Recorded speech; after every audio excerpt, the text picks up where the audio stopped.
Olá, professor e a todos que estão vendo esse vídeo. Hoje eu, Pedro Rodrigues, estou aqui com o meu grupo composto pela Emanuela, Thomas, a Charlene e a Giovana Monte para falar sobre Joaquim Manuel de Macedo, autor da obra A Moreninha. O tema principal do trabalho é sim a obra Moreninha, mas antes de começar a falar sobre ele e abordar coisas como personagens, enredo e etc., a gente pode falar um pouco sobre a vida de Joaquim Manuel de Macedo. Joaquim Manuel de Macedo nasceu em Itaboraí, no Rio de Janeiro, dia 24 de junho de 1820. Ele se formou em medicina em 1844 e nesse ano ele já lançou a obra Moreninha, que fez muito sucesso entre o público da época. Em 1849, ele fundou a revista Guanabara, junto com Gonçalves Dias e Porto Alegre. Foi professor de História no Colégio Pedro II, preceptor dos netos do imperador Pedro II. Ele também foi membro do Conselho Diretor de Instrução Pública e foi fundador e orador oficial do Instituto Histórico e Geográfico Brasileiro. Além disso tudo, ele era muito envolvido na política, vendo que ele era deputado em várias legislaturas. Além do romance A Moreninha, ele teve outros sucessos como O Moço Loiro e A Luneta Mágica. E por aqui eu acabo com essa parte da vida de Joaquim Manuel Bandeira e começamos a falar sobre a obra Moreninha e suas vertentes. Personagens principais: Augusto, que é estudante de medicina e se apaixona por Carolina. Felipe e Carolina, esses dois são irmãos. Leopoldo e Fabrício, são estudantes de medicina.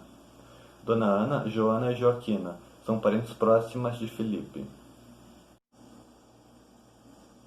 Narrador: o romance é escrito em terceira pessoa, com narrador onisciente, o qual está presente em toda a história e pode ser observado no capítulo 8, onde ele, Augusto, está na gruta com Dona Ana, contando a história de seus amores.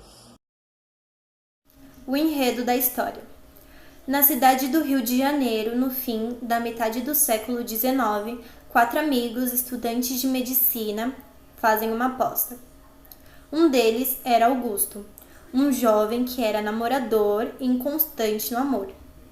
Augusto sempre dizia aos seus amigos que ele era incapaz de amar uma mulher por mais de 3 dias.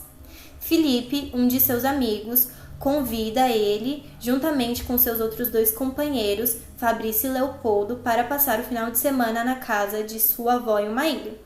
Junto com os garotos também estarão lá 3 garotas, 2 primas e a irmã de Felipe, Carolina. Por conta da fama de Augusto, Felipe propõe um desafio.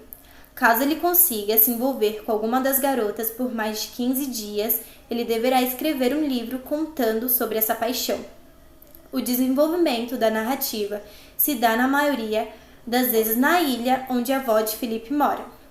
O conflito principal da história se dá através do romance entre a Carolina e Augusto. O clímax da história ocorre quando Augusto relembra de uma história que ele viveu no passado e Carolina revela para ele que ela é a garota da história na qual ele tinha prometido se casar na infância. O desfecho da história se dá quando Augusto e Carolina já estão de casamento marcado e ele obviamente pede a aposta para Felipe e a história na qual ele deveria escrever já está pronta e ele intitula o nome dela de A Moreninha. O tempo transcorre em ordem cronológica, com somente uma volta ao passado, nos capítulos 7 e 8, quando Augusto conta para Dona Ana uma história de seu passado. E a história se passa em 2 lugares, na cidade do Rio de Janeiro, representando a vida social e urbana, e na ilha de Dona Ana, representando o paraíso do amor.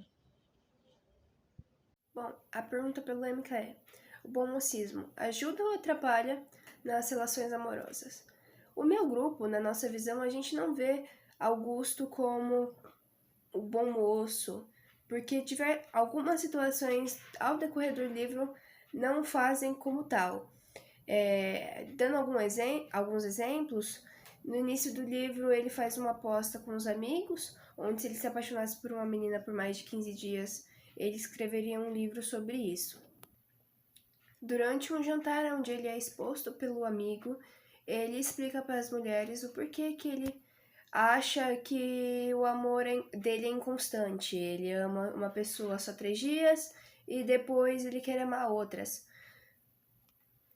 Durante um sarau na fazenda, ele dá em cima de algumas jovens e depois ele assume que estava zombando com a cara delas porque elas fizeram alguns comentários maldosos sobre ele.